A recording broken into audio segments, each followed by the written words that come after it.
again, and welcome to Foreplay Radio Sex Therapy. I'm your host, certified sex therapist Laurie Watson, author of Wanting Sex Again, and blogger at Psychology Today and WebMD. And I have with me Dr. Adam Mathews, my co-host, who's a couples therapist, psychotherapist, and president of NCAMFT. Foreplay is dedicated to helping couples keep it hot.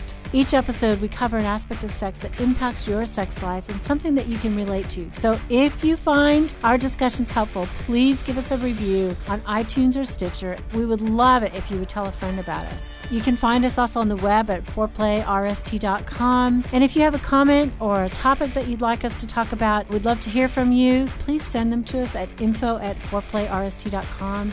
Thanks for listening. Now on to today's topic.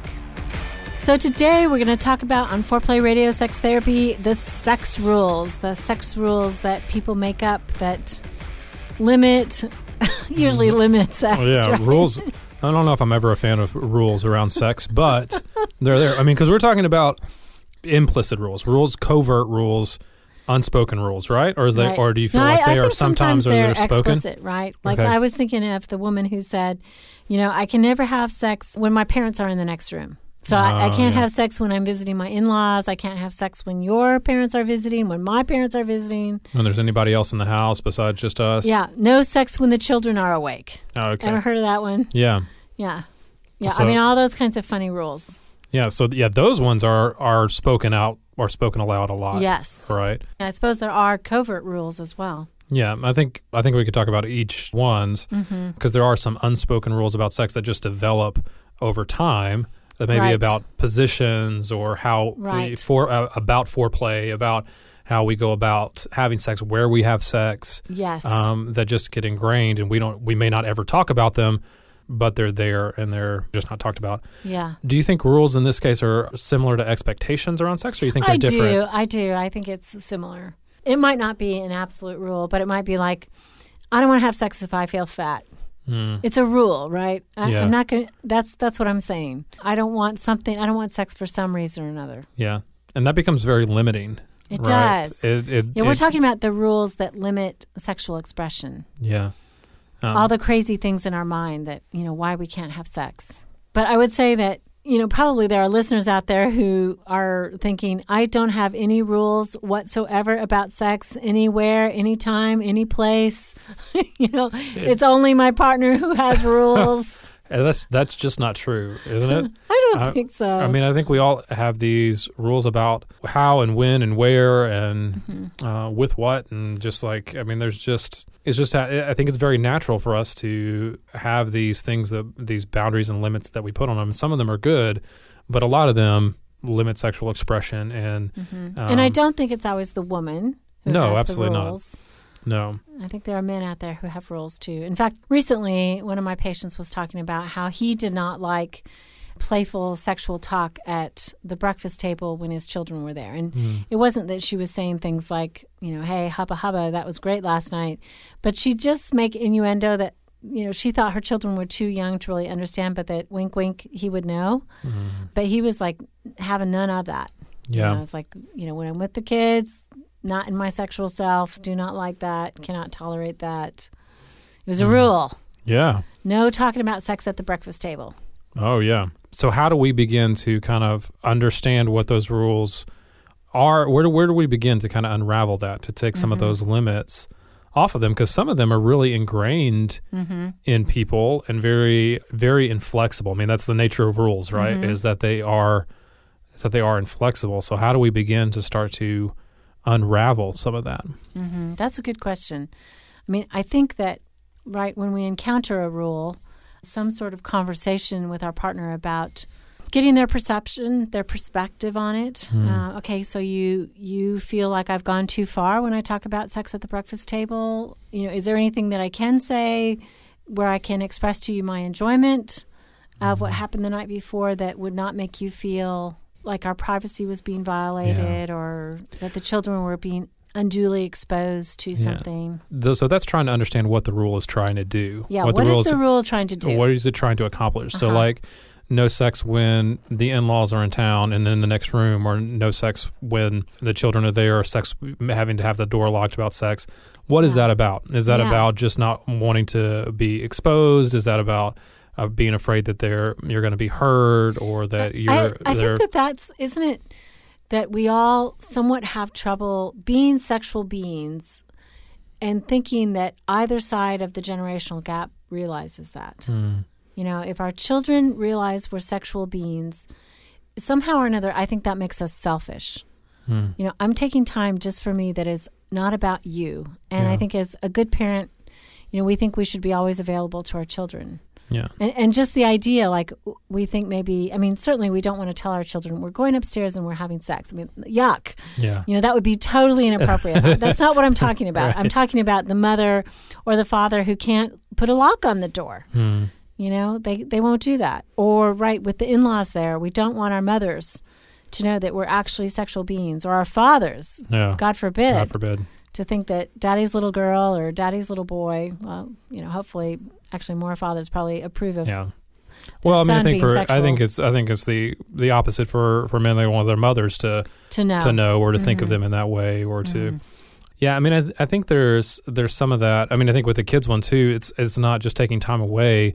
I think it's fear that we're going to expose them to something that they're not ready for at too young an age. Sure. You know, and I think some of that's appropriate, but some of that is in the sense of our kids, as they begin to become aware of sex and aware of those things in the world, that we want them to know that there's a way to be sexual and for it to be healthy in relationship, and we're passing that on, and intimate. And so to be scared of exposing that to them is also not exposing them to the healthy side as well. Right.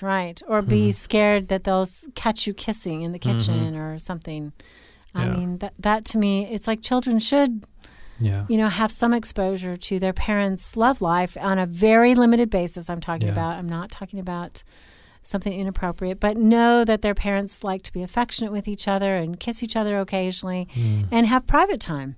And that may mean they go out to dates with each other, or that they go to their bedroom, and we don't know what they do in their bedroom. They say they're watching TV. Yeah. You know, this is our time, this is our Friday night, you stay downstairs, or you know, the babysitter's putting you to bed, but we're just taking our, you know, private time. Yeah. What do you think about the other side of that generation gap, about our parents? Like, what is that? Yeah. What's the fear? I mean, besides just being uncomfortable, like, and I think the holidays are coming, so this is going to come up for a lot of people. Yeah. People are traveling for Thanksgiving, for Christmas, for Hanukkah. You know, big gatherings are about to happen. And so families are tossed together, and there's this romantic time of year. We have time off, but then the in-laws are in town, and, you know, maybe your partner doesn't want to be sexual, or you don't want to be sexual because your parents are there. Yeah. What do I think that's about? Well, I mean, I think it's totally crazy. Well, I was just thinking that, I think it's crazy. I think one of the things that it's denying, though, is I think we also don't want to think about our parents as being sexual. Right. And so, and I think the thing that is really limiting for us is that we then don't incorporate sex healthily into the aging process. Exactly. And so, or into the, you know, into ourselves as husbands and wives. Sure. Right? That image, we see our parents as asexual, and so we don't see ourselves as sexual. And we can't imagine that our parents think of us and acknowledge and know that we're sexual. Right? Yeah. We don't want them to hear us. Yeah, because somehow I think that still plays back to something we've talked about a lot, is that it makes sex really dirty. And something that's shameful, rather than something that's healthy and good pleasurable and should be experienced. Right, and part of the holiday. And yeah, absolutely. And so I think that kind of broadening, at least talking about where that rule comes from, begins to kind of broaden that and begin to expand that rather than limit it. I also think there are rules that become a little more explicit, like don't have sex on her period, or no oral sex, or there's rules lines that people have drawn that become like rule bound, right? We're not going to cross that. I already know you don't want that. So then they don't experiment. And it might be a rule has been made without a conversation. Yeah, and so those are harder to spot aren't they? I mean, because those are just the ones, as we talked about, those covert rules that have just become ingrained. And so I think that's the question to ask, like, what are our unspoken rules around sex, to begin to identify that. And those, I mean, obviously those, if one is no oral sex, you're not having oral sex. And so that's become a rule for you. Would you agree with that? That's one of the ways to spot those. Spot that rule. Spot that rule. Yeah, not having it. Yeah. Or something that's happening over and over again. But you might not know why your partner feels that way. Yeah. You know, it might be misunderstanding. Mm-hmm. Or might be, well, I'm not giving oral sex because you're not giving oral sex. Mm. You know, I mean, that's a crazy rule. Yeah. Okay. Yeah, so even the act of just identifying those and speaking them out loud begins to have that become part of the conversation to be able to understand that more. Yeah, exactly. Any other sexual rules that you've heard of or thought of when you think of your patients? I think that a lot of them do center around frequency. They center around so when like it's we okay. had sex, we already had sex, so we don't have to have sex for 4 more days. Yeah. You know, we had sex this week. I don't have to do it again for another week. Yeah. You hear that kind of rule? That's right. Or, you know. That's usually one person's rule. That's usually one person's rule, but they may not, I guess maybe they don't have to be shared. Mm-hmm. They may not be shared rules. It may be just on one person's part, but we think that our partner is in agreement with that rule when they're really not. Right, exactly. Yeah, which again has more emphasis on why we should talk about it. Good. Well, let's come back to this. You're listening to Laurie Watson, sex therapist, Dr. Adam Mathews, couples therapist with Foreplay Radio Sex Therapy. We'll be back.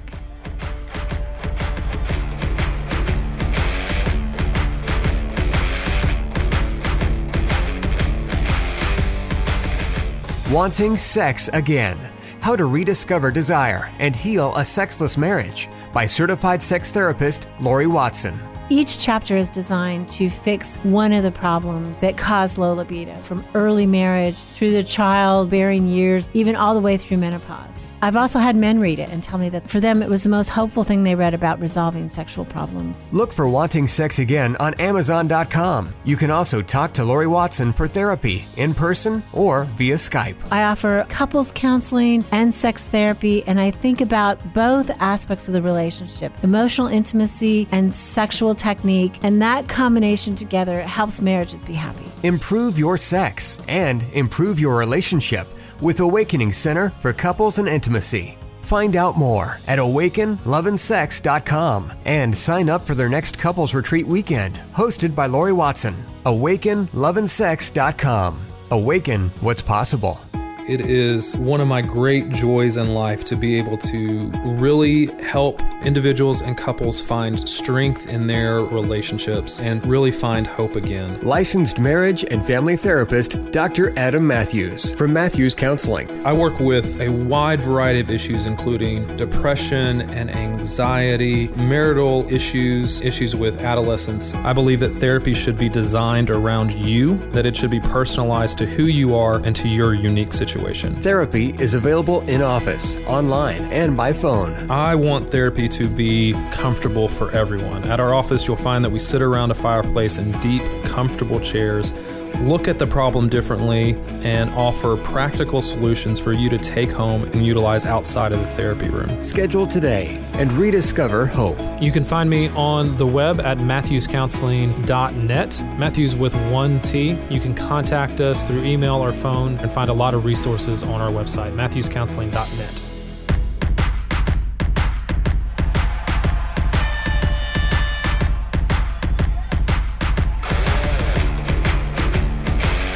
Back with Foreplay Radio Sex Therapy, sex therapist Laurie Watson and couples therapist Dr. Adam Mathews. And we are talking about sex rules. Yeah, and you know, Laurie, one thing that occurred to me in the break is that I wonder if there's a distinction between, we talked about kind of looking at what function the rule is serving, like what's the rule doing in the relationship? What's the benefit? But I wonder too if there's some rules that just happen that it might be worth examining. How did the rule develop in the first place? Okay. Did it develop from a bad experience?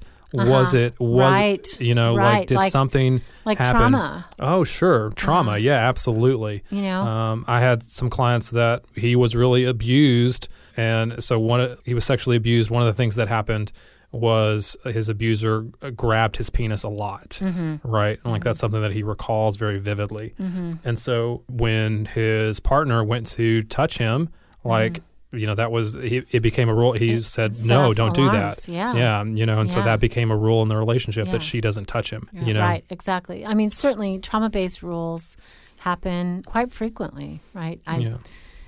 This happened to me. I was molested in this way as a child. I can't do that position. I can't. Yeah. So things are basically unconsciously lines that can't be crossed. Otherwise, they'll re-trigger the trauma. Sure. I'll fall apart. I'll disintegrate. I will go into that terror space of remembering it all happening again. That makes sense to me. However, I really believe that true healing and working that through can free a couple and a person to have more flexibility and freedom in the actual moment. Yeah. Or maybe there wasn't trauma. Maybe it was just a bad sexual experience, right? And so it developed into a rule for the person that to have good sex, I don't do X. Right. Right. Maybe there was a position that they tried where it just went horribly wrong. So then they don't ever try that position again. Yeah. I had a man tell me that the first time he gave a woman oral sex, she squinched up her face. And for all he knew, because he was young and didn't ask her, it could mean she was squinching up her face in pleasure. Yeah. But he didn't interpret it that way. He didn't interpret it. He didn't ask. He didn't know. But basically, he didn't give oral sex after that. Yeah. Because he thought he wasn't good. He didn't know why. Yeah. But, it became an internal, unconscious rule. Don't do that, And then the other one I was thinking of was maybe it became a rule because it was a family rule that got passed down about maybe like one we were talking about earlier is that you never talk openly about sex. Right. So there's no dirty talk. Yeah. There's no playful banter about sex. And there's no informative all. talk that you might actually be able to coach your partner in the way you like it. That's right. Because you are never to talk about it. Yeah. And that may have been just a family rule that your parents had, spoken or not spoken, and it got passed down, and you just kind of went with it because that was your understanding. And if we could see hands out there of our listeners, don't you believe that about 80% of them at least would be raising their hands saying, we never talked about sex, not in any real way other than don't do it or use a condom or don't get somebody pregnant. That's right. Yeah. All the restrictions. And that's the thing we talk about. The rules became our restrictions. And so most of the time the talk from our parents was all around restrictions around sex. Exactly. Yeah. Exactly. Yeah. I think that's an important point, that this has become a rule is probably something that is negative. Yeah. Yeah. I had a couple, though, that they were really playful and they were fun. And what they did is they said, whoever initiates gets to choose the TV show that night. That's awesome. That was their explicit rule. Yeah. I think that's great. Yeah, they were. That was a much healthier rule. Much healthier rule. How do you see couples beginning to develop healthy rules around sex? What are the things that they have to do to begin for rules not to be restrictive? Right. More like guidelines about what brings us close, what gives us pleasure, those kinds of things. I suppose in some ways breaking free of some of the rules and having an expression that is not bound by these restrictions, but is sex is a time of exploration and just pleasure. Or I guess I feel like the rules are nearly always going to be negative. So to have a good rule might be, something explicit, something playful, okay, afterwards we're going to tell each other within 24 hours the best thing we liked about that experience. Oh, yeah. Something that adds to the fun. It's sort of like, putting in bed at the end of every fortune cookie. When you eat the fortune cookie, you're supposed to say in bed at the end of it. Yeah. So it sounds like one of the things is that good sex rules are going to promote healthy sex. And it's gonna lean into your sexual relationship rather than pull you away from the experience, right? Yeah, a good rule adds to the experience rather than takes away from it, right? And I think this takes a good amount of courage for couples to begin to talk about some of this, right? I imagine that couple that you said that had the rule that whoever had sex or whoever initiated got to choose the TV show that night. Yeah. I mean, that they worked up to that place where they were able to be that playful and that fun with each other, where that wasn't. They were beginning to develop those rules that were liberating for them rather than restricting. And I think another thing I thought of when you were talking about the list of things that why people develop rules, I think some of it is self-protective. Like the woman who says, I can't have sex tonight because I feel too fat. I mean, she's really protecting a vulnerability. What I really am saying is I don't want to have sex and you to reject me. Yeah. That's really what she's saying. I feel too fat. It's like, I'm afraid you're going to think I'm too fat is what she's really saying. Yeah. Which is ironic when he's wanting to have sex. Yeah. Or vice versa. She wants to have sex. And a lot of men these days are self-conscious about their weight. And he's saying, I can't have sex tonight because I ate too much or whatever. Mm-hmm. Again, that just goes back to something we say a lot about being willing to risk there. I think talking about your either explicit or implicit sex rules requires you to risk some for a fuller sexual experience. Yeah. So, I would start with the family, yeah. right? I would start with a conversation about what were the rules in your family? Yeah. I would love people to go home today and ask each other that, right? What were the rules ask your partner, family? what were the rules in your family regarding sex? Was it talked about? What were the suggestions? Was there, were your body parts named? How restrictive, how silent, how open was it? What was if there was a conversation, a birds and the bees conversation, what age did it actually happen in? Exactly. If it was waited, if your parents waited until you were a teenager to actually have that conversation after you already knew, then that sends a message as well, right? Yeah. And speaking of which, I just had a conversation with my ladies group at church about this. And we were all talking about how young children are who are exposed to sexual content. Yeah. Whether if it's on television or pornography or they go to their friend's house. It's just hideously young. So you definitely want to get there first with your conversation, with your, framework about what's good, what's sweet, what's important about sex. Get to your children. But I think in some ways what we're talking about is taking a sexual history with our partner. Right? Yeah. What did your family say? And then again, what experiences did you have? Was there anything traumatic that happened that I might not know about? I often have people in session who have been married for a number of years reveal trauma to their partner for the first time. They didn't know about. Yeah. And I think off of that conversation, then you begin to know, like, maybe there are some rules that are restrictive that are needed to keep your partner safe, that you can have some more understanding of, that hopefully they may begin to work through. But maybe right now, if they had trauma, say, around oral sex, like maybe right now the rule is no oral sex until there's some healing around that, that your partner can then begin to move into. But it gives some more understanding to the rule, so it takes some of the sting out of it when your partner, for instance, rejects oral sex after you understand there's been trauma around that area. That's why they're rejecting. It's not rejecting of me as a person. It's just a rule that needs to be in place for now. Yeah, and I think our listeners particularly are probably people, I imagine, who want to learn and grow about sex. So they're the ones who are probably more frustrated by the rules in their relationship regarding sex. Yeah. They have a partner who maybe has more rules.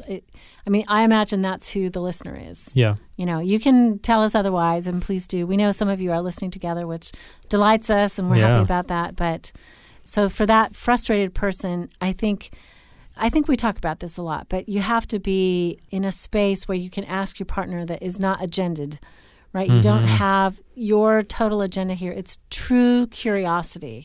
Well, you say that when we come home and we've had too much to drink or it's too late or whatever it is, these things, we can't have sex during that time. So tell me about that. It's like, well, I'm too tired. I'm too full. That makes some sense. But oftentimes those rules get, so that you can only have sex 5 minutes on Friday night between, 7:55 and 8, before the TV show starts, right? You can't have sex after the TV show starts. There's all kinds of craziness out there. I love the word that you use, Laurie, curiosity. If you want to talk about these sex rules that you have, be curious with your partner around that. I can't emphasize that enough, that how much that begins to make the change the scope of the conversation and the context of the conversation. I mean, it takes blame out of it. It takes so many. It takes aggression out of it, out of the conversation. Hostility. The hostility. It puts your partner at ease. Just be curious about how this rule makes sense for them. The rule somehow makes sense for your partner. Right? Yeah, I mean, I would say curiosity is the answer to most disagreements. Yeah. Right. If we can bring a true sense of wonder about, okay, why are you the way you are? Not why are you not the way I want you to be, but just why are you that way? Yep. You know, what do you today? Like, right? This is going out during a political year. Oh my goodness! Asking. I mean, I have partners who are broken up over their differences in politics right now.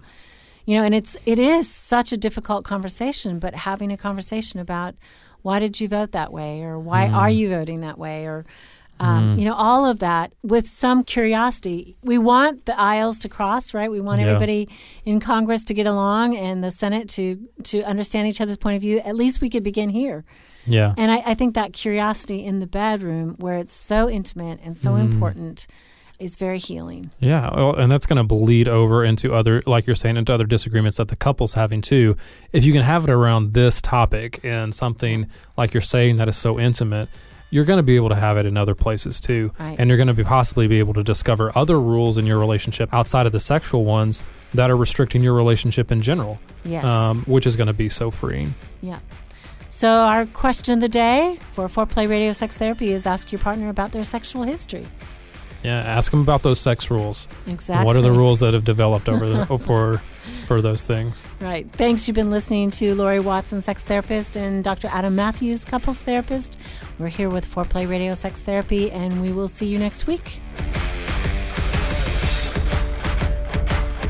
Hey, help us stay on top here at Foreplay. We'd love it if you would subscribe and share it with your friends.